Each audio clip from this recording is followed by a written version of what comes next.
Hey guys!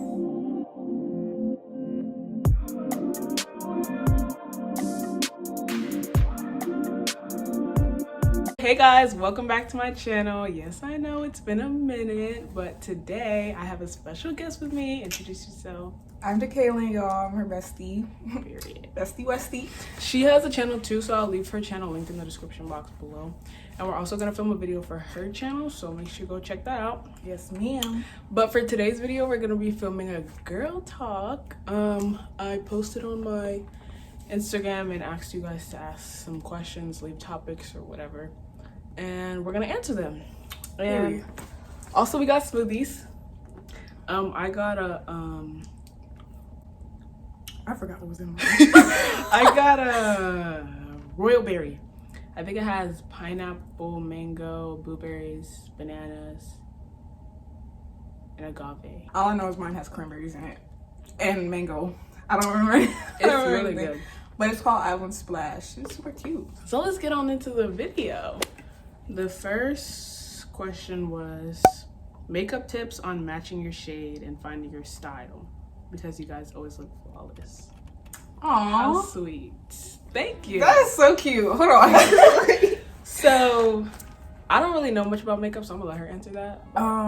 Okay, well, when it comes to matching my face for my beautiful people and women of color, I tend to go based on the color in the inside of my arm. So the inside of my arm kind of matches my face more than this side does. And I'll see a lot of people testing their makeup on their hand, and this doesn't match my face more than like this does. So if you want to get a good foundation, I say go for like the inside of your arm color. And then for concealer or anything, it's just like 1 to 2 shades lighter. You don't want to go too light because you'll look a little cakey. But other than that, I say just go for it, have fun. Makeup is what you make it, so. Yeah. And as far as finding your style, I think pretty much put together whatever you think looks good. Oh, I think a lot of people get caught up in like the name brand this, Yes. Gucci this, Gucci that, Fendi this, Prada that. It is But not about the makeup it's really brand. not. It's not about the price. Yeah. It's just about what you use it for. Yeah. You can definitely go to the thrift store and find some cute pieces, put it together. If you like it, you like it. Don't let anybody else try and tell you, oh, this was cheap, that was cheap. Like, if it's cute, it's cute. Like, if you want to wear Mary Jane's, wear your Mary Jane's. If you want to wear, what was that, jean, Tommy Hilfiger? no, the one that Levi's? was wearing Baby Fat. Baby Oh, Fat. Baby If you want to wear Fat. Baby Fat, wear your Baby Fat. No, because what's really funny is I have a Baby Fat like shirt. Yeah. Like what? I see a lot of that stuff coming back too. So Yeah, a lot of like the older stuff that was popular in the 90s and the early 2000s is definitely making a comeback. So. Right. So just do you, wear what you think looks good. If you like it, you like it. Yes, and also don't get caught up like with the names of everything. If it's eyeshadow, that doesn't mean you can't use it for whatever you want. Like I can use eyeshadow for blush, lip liner, highlight, everything. It is all what you make it, like I said. Tips on being confident despite having insecurities. Oh. I'm gonna say, everybody has insecurities, one. So don't think like you're the only one. Literally everybody has insecurities, but I'd say don't make your insecurities known, because 9 times out of 10 you're probably the only one that knows. Like, obviously you're the only one that knows what you're insecure about, but if you make it known, that person probably didn't even know. Right. Notice until you said something. So you're the only one that's like looking into it and really dissecting yourself. So don't make your insecurities known. A lot of people have insecurities. You might be insecure about the same thing as somebody else. I have insecurities. I'd never make it known. Right. But, so like, obviously y'all don't know what I do. And everyone has insecurities. People who try to mimic the perfect person or the perfect body, that person that you're looking up to also has insecurities, even if they might not be as obvious. I would say definitely focus more on what you love about yourself versus what you hate, because the more you look at yourself and see hatred, the more you're gonna eat yourself up inside, and it's just not gonna be good for you. It's not gonna be good for your mental health. Your overall everything will decline.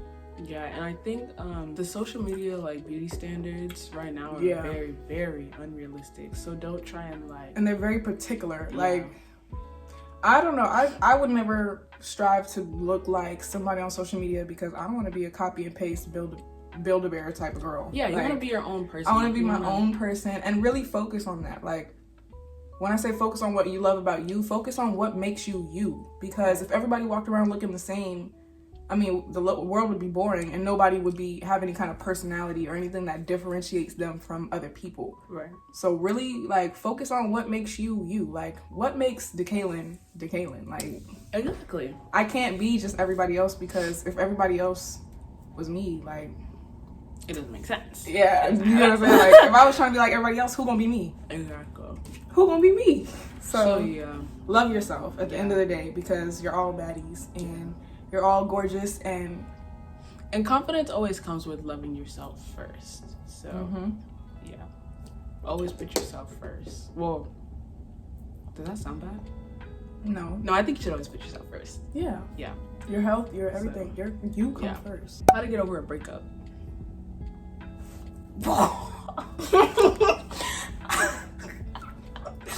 Anyways, I've never really had like experiences with breakups, so I'm not gonna go too deep into it, but I can say that like it's okay to be sad about it, and because like obviously it's gonna take time to heal, but like if you need to block that person, if you need to delete their number, delete pictures, like any type of past memory, because I can go into a whole TED talk about this. Like, basically, okay, if you're going through a breakup and you really want to get over that person and you want to move on, you need to remove that person from your life, like, completely. And at least for that period of time. If you guys end up wanting to be friends or something afterwards, then that'll be a period after you get over the initial breakup. Because if you try to be friends right after going from a relationship, you're going to be stuck and hung up on that person, and you're going to keep catching feelings over and over, and it's not going to end up good. It's going to become toxic. So the first step in any kind of breakup situation is to remove that person completely.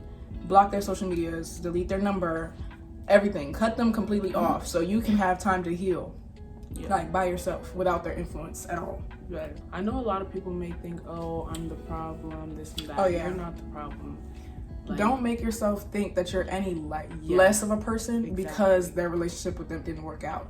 Because it's either a person that comes into your life to love you or to teach you. And there's people that's gonna come in your life and they're gonna teach you a lesson, and then they're gonna leave. And you have to accept that and live with that and know that that does not define who I am. That doesn't make me a bad person. You know? Don't ever tell yourself that you're not enough. Don't ever or that you don't deserve love. Exactly. Because at the end of the day, everyone deserves to be loved. Everyone deserves to be cared for, and the person that is meant for you will come into your life. They'll come into your life when you need them. Definitely. Or when you're ready for them. Right. Worst experience with a guy? Who asked that question? Do I have to disclose? No. I don't have any, so. I have to say, the worst experience. Sophomore year. So the relationship that I was in about 2 years ago. I'm not gonna get into details, but let's just say manipulative, toxic, abusive, verbally, mentally, and emotionally, and physically, and it was just not a good situation. I got out of that. As y'all can see, I'm healthy, glowing, growing. So, like I said, my tips work. Cut them off. Yeah. And don't be afraid to do so. I know a lot. Don't be afraid to leave. I know a lot of girls, especially me in general. I was definitely in that position where I was being told repeatedly, like, "Oh, you're not gonna find nobody like me, and nobody's gonna love you how I loved you, and blah blah blah, this, that, and the third." Don't fall into that, because somebody who really loves you, somebody who really cares for you, will do their best to not try to hurt you. Yeah. They wouldn't put you in any kind of position where you would get hurt. Yeah, and at the same time, we're still young. Like, you have time. Don't get hung up on somebody and be like, I want to marry him and this, that, and the third. You know, high school sweetheart storyline is so cliche, and you know, some people it works out, most people it doesn't. So don't try to rush into things or look around for like the love of your life. You're only 16, 17, 18. Right. You know, and like I said, that's why I do believe that the person who's meant for you will come into your life when it's time for you to experience that. Yeah. Sometimes you have to go through trials and tribulations to grow, to understand, to become more mature, to be able to handle the commitment that's going to come when you find your soulmate. Like, sometimes people are just not ready for a committed relationship, and it takes them time. Yeah, you know? Or they just want to focus on themselves, focus on school, like get their money up. Like, it's at things that stage where people are more focused on their own self-growth, personal responsibility. Yeah, And that's why it's important for you to just take that time, be really patient with yourself, and don't try to like rush into love or go looking for it, because you're gonna find it in all the wrong people. Exactly. I'm going on my first date this weekend. I'm kind of nervous. Do you have any tips? Oh, first date. Okay. I'd say definitely be yourself. Yes, because the person who you're going on a date with likes you for you. Yeah. So don't try to like change or be any less of who you are for that person while you're on that date. Like, don't get nervous and overthink it and become like not you. Yeah. Be open with that person. Yeah, give them your undivided attention too. Like, yes. Don't be in your phone too much. Like, try and get to know them, because if this is the first date, I don't know if y'all are meeting for like the first time in person, but if you are, then like this would be your chance to get to know that person and be safe. Also, yeah, for sure. There's crazy people out there. But I would just say, really enjoy yourself. Have a good time. Show this person that, you know, they're worth your time and you're worth their time, etc., and that you really enjoy their company, and vice versa. Try not to get too caught up in like the whole moment or the pictures or all of that. Just have fun. I say just let loose and enjoy yourself. And always carry extra cash. Yes. Always carry extra cash. Always, for emergencies. Yeah. Opinions on the talking stage. How long do y'all think it should last, and do you think it's beneficial? The talking stage varies per person, for a relationship. It's like, I mean, it can go for anybody. It can be different for every person. Yeah. You might be talking to somebody that you've known for years, and so your talking stage may only be a month or 2 weeks or 3 weeks. Or maybe somebody is just really connected to that person and they feel like they don't need to take that much time to get to know them, and so they don't really talk that long. It really just depends on how you feel about the person, how much you know the person. Me personally, I like to take a couple of months at most, just because I really do want to understand that person. I want to get to know that person. I want to hang out with that person, you know, experience them as good friends first and kind of establish that friendship before we try to, you know, build on top of that and go into a relationship. Right. Because, and I think, sorry. And I think it's beneficial because those couple months or however long you guys are talking for, it's your chance to get to know that person, like know how they think, their mindset, how they view certain situations. Because if you're like planning on spending however long with this person, if you want like a lifelong relationship, then you have to know like views on certain things, especially like how they feel, their morals, how they think. If you feel strongly about something and they just feel the complete opposite, then it probably won't work. Sometimes it depends on how important it is to you. If it's something that you really base your lifestyle upon and they completely disagree, I mean, some people may be able to come to terms or come to a negotiation and meet in the middle, but I mean, some people are just not willing to budge off that. Right. And that's completely okay. It just means that that person may not be able to fit into your life as well as you hoped. Yeah. But yeah, those couple of months are really to build a strong foundation for whatever it is that you want to build upon after that. Yeah. And the talking stage may end up, what's the word? Failing? Yeah.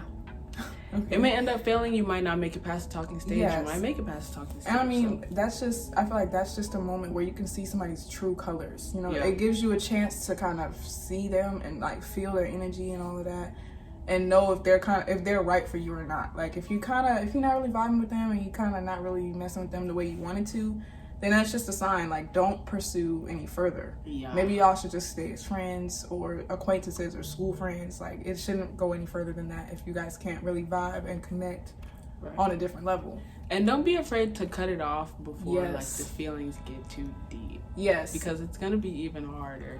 Don't be a people pleaser when it comes to your feelings, because like we said before, you come first. Your mental health and your feelings become first when you're dealing with anybody.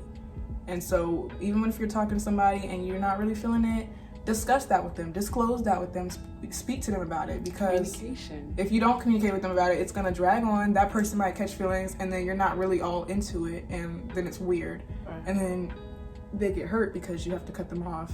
So you want to avoid that. Did you see that? Yes. That was that big bird, bro. It sounds like a bald eagle or something. It looked like a crow. What was that? Yeah, no, that was huge. But yeah, you just want to put yourself first. Try not to be a people pleaser. Don't be afraid to tell that person, hey, I'm not really feeling this. You know, I think we should just stay friends. Or maybe this is that's not going to work. You know, don't be afraid to communicate that. Because if you're afraid to tell somebody no, then you're gonna allow people to walk all over you, manipulate you, use you, and all of that, and it's not gonna end up well for you. I'm just gonna say that. Opinion on boyfriends having girl best friends? Oh. Me? Here's the thing. If you guys were friends before me, then I don't have a problem with it. But if it's like, if we're together, right? And then all of a sudden you have this girl and you claim that y'all are best friends and she just came out of nowhere, I'm gonna be like, you know? It's like, right. Because there's people that are like, oh, this is my friend, or this is my brother, or this is my sister, this is my cousin. And they still be liking them. Yeah, and it's weird. So it is weird. Like, if I claimed somebody and I was close enough to them to where I called them my brother or I called them family, it would not be no kind of romantic involvement in there. I feel like those titles, like best friend and cousin and all of that, it's kind of just like a cover up for, you know, I like him and I just don't want to be with him right now, but we're gonna hold on to him for a little bit. Mm-hmm. Like, that's what I feel like is kind of giving. Yeah, but I don't think there's anything wrong with I don't think there's anything wrong with it, but it becomes a problem when the best friend doesn't know boundaries. Because yeah. If that's your girl best friend and you tell her everything and you talking about her to me, you talking about me to her and all of that, she knows that we're together, which means she should then respect those boundaries whether she likes you or not, because she had her chance. You know, like, if she was there before me, then I completely understand. I'm not gonna make a man be like, oh, you're not gonna be friends with her. Like, I would never ever make somebody. Yeah, I would never make somebody. I would never make someone choose, choose, because at the end of the day, if I feel like I'm being competed with, you can have him. I'm not gonna compete with him for his attention. Yeah. Like, I'm gonna walk because I know my worth, and I'm not gonna sit here and stoop to your level to compete with you for him. It doesn't make sense to me. I'm not gonna waste my time. But if she was there before me, then I totally understand. I just wish I ask that they respect the boundaries of the relationship. There's certain things that you do, you know, is going too far. And if I have to say something about it or mention something about it to him that makes me uncomfortable, it's going to raise several red flags for me, and I'm eventually going to end up walking. Like, I'm not going to stay if you're in love with your best friend. Like, yeah. Or say, for instance, if I'm with a dude, like I said, the talking stage is a chance for me to build a friendship. So if I'm with a guy, I become his best friend before I become his girlfriend. Yeah, I agree. So therefore, if I'm already his best friend, there's no room for several more, because then I understand what comes with that. Mm-hmm. Like, if I'm talking to you and you want to build a relationship with me, and we become best friends, and then we become in a relationship, I'm gonna understand exactly what you're doing when you say, "Oh, I got another girl best friend." Mm-hmm. Like, you're not slick. You're not slick. You're not gonna get past me on that. But yeah, I say I would never make anybody choose, and I say respect yourself at the end of the day. If you feel wronged by somebody who has a best friend that you just don't approve of, they're not respecting the boundaries of the relationship, don't make that person choose. Don't even give them like an option to be like, you know what, I choose them over you. Just walk, leave. Don't let them choose the other person over you, because you're worth more than that.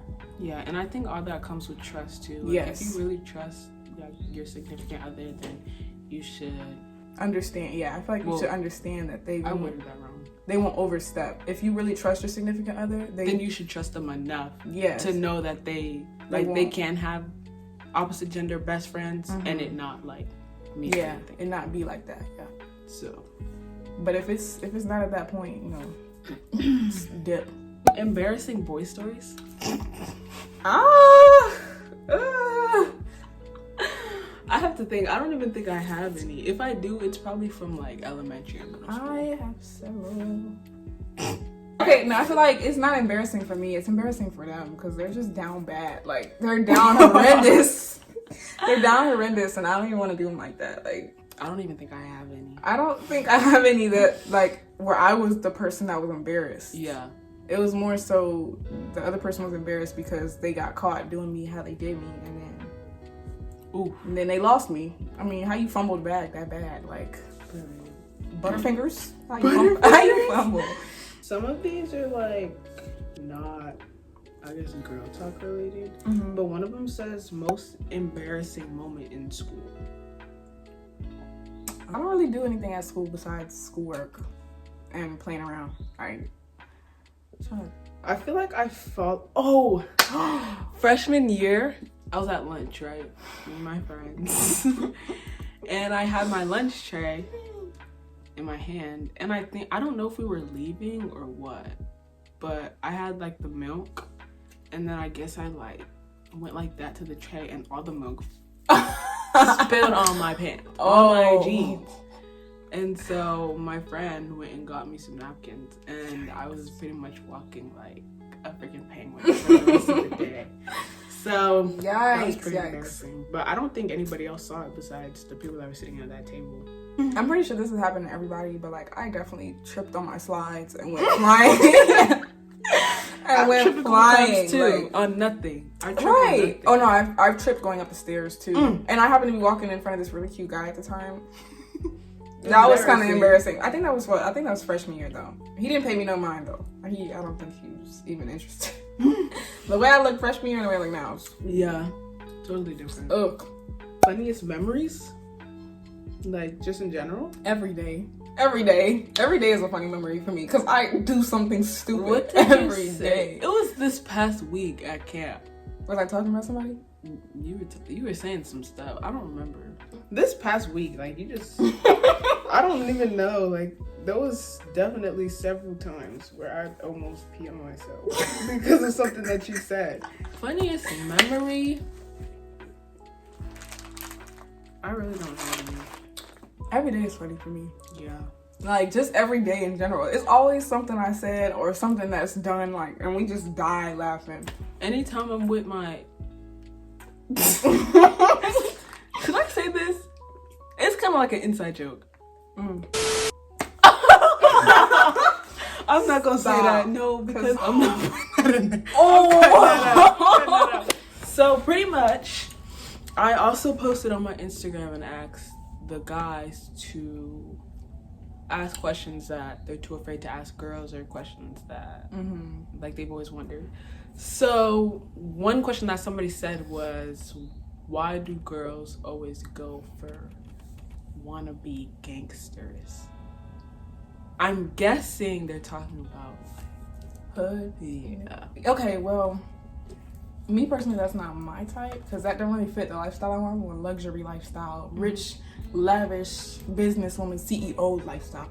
Okay, but I think it's just for like that feeling of like he could protect me. He gonna do anything for me.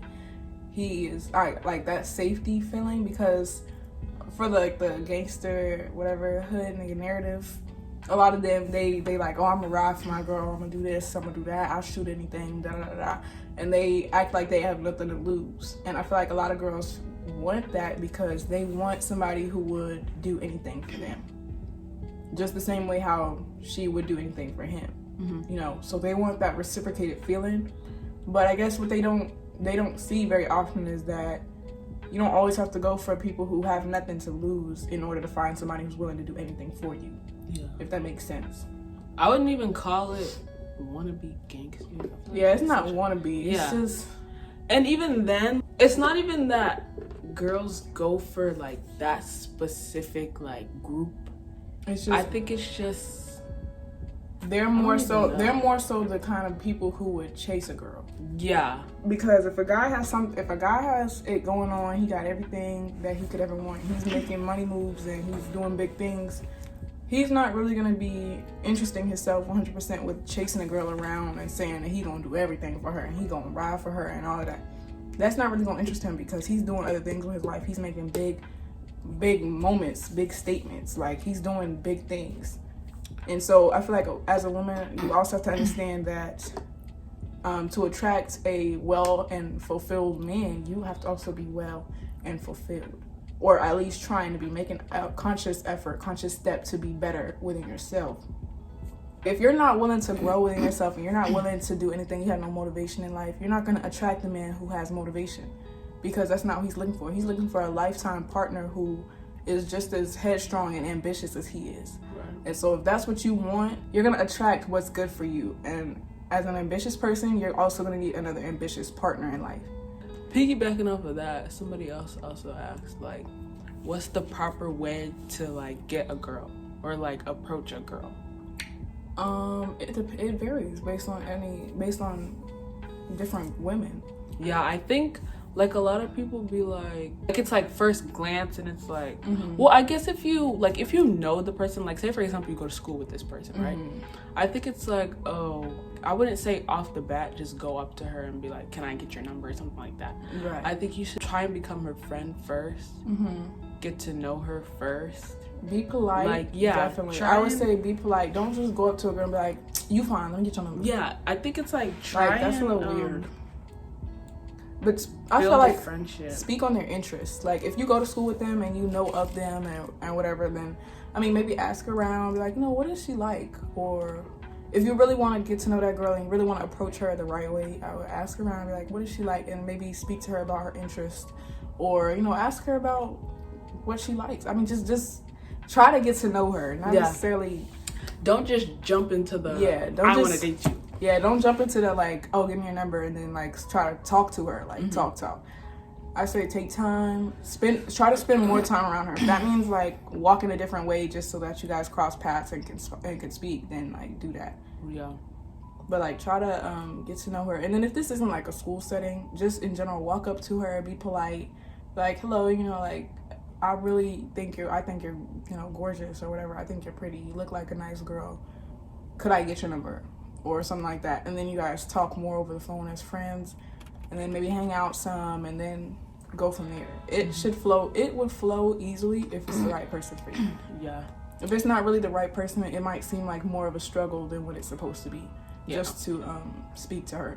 But if it's like a setting where you see them every day, like work for example, or school for example, or like I was saying, don't jump straight into the hey, I want to date you. Like hey.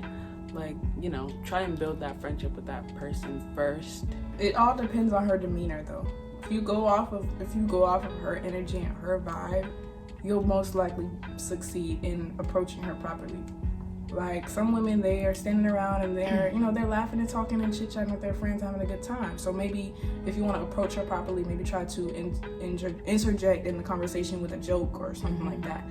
Try to be funny, get her to smile, get her to laugh, and then be like, y'all are real cool. Let me get your number. Realistically, I'd laugh.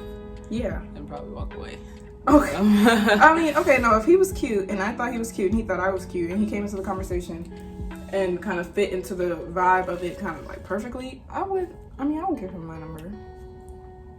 If he really understood how to approach me properly. If he just walked up there, interrupted, and just like, you know what, you fine. Can I get your number? Like, that's right. Why did you interrupt my conversation for that? It all depends on the vibe. I feel like if you don't know how to read the room, try to wait till that person is alone, because you don't want to get embarrassed. Right. That's embarrassing. The worst feeling. Learn how to read the room, understand the vibe, know when it's appropriate to say certain things. That's just common like social skills. Alright guys, so that's gonna be it for today's video. I really hope we gave you guys some like good advice. I hope we answered your questions well enough. I hope I was helpful. Yeah, so I'm glad to be here. Thank you guys so much for watching. Make sure you check out the video that we're gonna be filming on Kaylin's channel. I don't know when it's gonna be out, but it should be out in like 2 weeks. Yeah, okay, so I'll have her channel linked and you can check out her other videos in the meantime. But make sure you guys like, comment, and subscribe. Follow my social medias. They'll be in the description box down below. And comment video ideas you guys want to see from me next. Or you can DM me on Instagram. And I'll see you guys in the next one. Bye.